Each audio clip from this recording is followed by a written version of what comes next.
If you recently got the Canon R7 or the Canon R10, you know that the lens collection for the new RF-S lens system is quite limited. But that's where the Viltrox EF-R speedbooster adapter can be a great solution.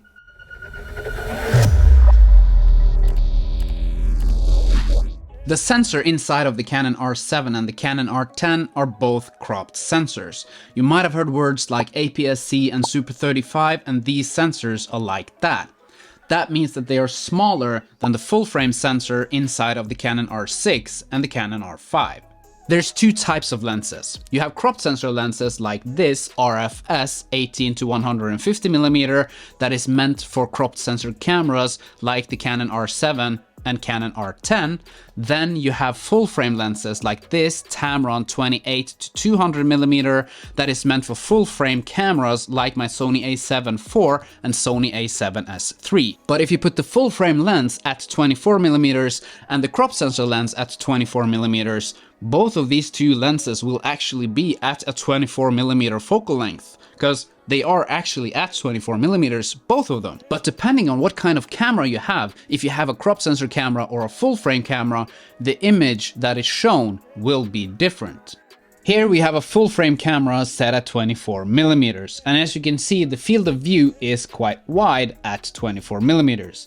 But if we take a cropped sensor camera and set that at 24mm, the field of view will get cropped in. This is because that the sensor is smaller on the cropped sensor camera than on the full frame camera. The test shot that you just saw was filmed with my Sony A7IV. I had a full frame lens set at 24mm, then I filmed the first clip using the whole sensor. Then I cropped into APS-C mode inside of the camera, then the camera acts like a cropped sensor camera. And as you could see, the image got cropped in. Actually, the 24mm on the cropped sensor mode is like a 36mm on the full frame mode. You can actually use math to calculate this. You just multiply the crop factor by the focal length you are using. On the Sony camera, it's 1.5 multiplied by the focal length, but on the Canon, it's 1.6 multiplied by the focal length you are using. And the reason that it's 1.5 on Sony and 1.6 in Canon is that Canon actually has a little bit smaller APS-C sensor than the Sony cameras does.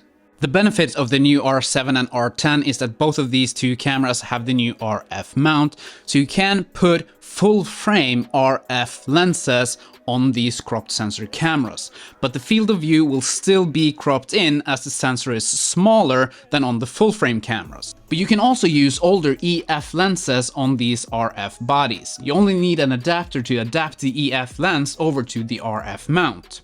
And this is where the Viltrox EF-R speedbooster adapter is really nice. One side of the adapter has the RF mount that goes onto the camera.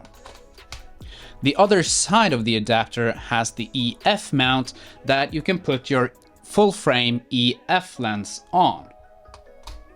This is the 50mm f1.8 EF lens, and as you can see, I have now adapted the EF lens onto my RF camera. But what's so special about this adapter is that inside of the adapter you have an additional glass. This glass will project the full frame image from the full frame lens onto your cropped sensor on the camera. That means you have an almost full frame image out of the full frame lens on your cropped sensor camera. And the reason I say almost a full frame image is because this Viltrox speed booster projects 0.71 times the full frame image from the full frame lens onto your cropped sensor camera. And if you want to know exactly how much you get out of your full frame lens on your cropped sensor camera using the Viltrox speed booster, you need to do some math again. So let's take our 50mm EF lens as an example. If you want to know exactly how much you get out of this lens on your cropped sensor camera using the Viltrox speed booster, first we need to multiply the focal length by the crop factor, which is 1.6.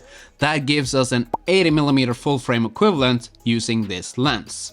Then you need to multiply the 80mm by the crop factor of the Viltrox speed booster, which is 0.71.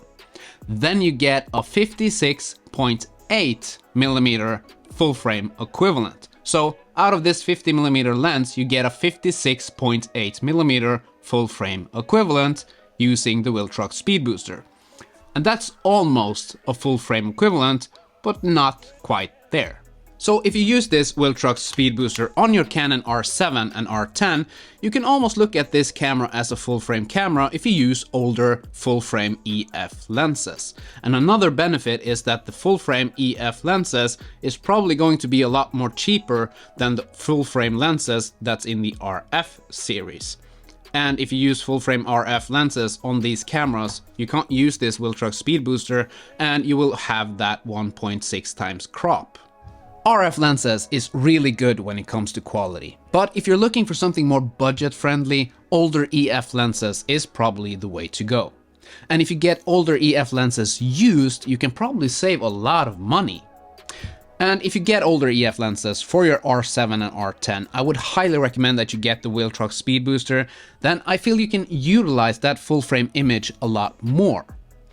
That said, thank you to Viltrox for sending me this Viltrox speedbooster. I did not get any money for making this video, nor did I have any say in my opinions in this video. So that's it for this video. I hope you got something out of it. If you did, please hit that like button down below, subscribe if you feel like that, and maybe I will see you in another video. Bye.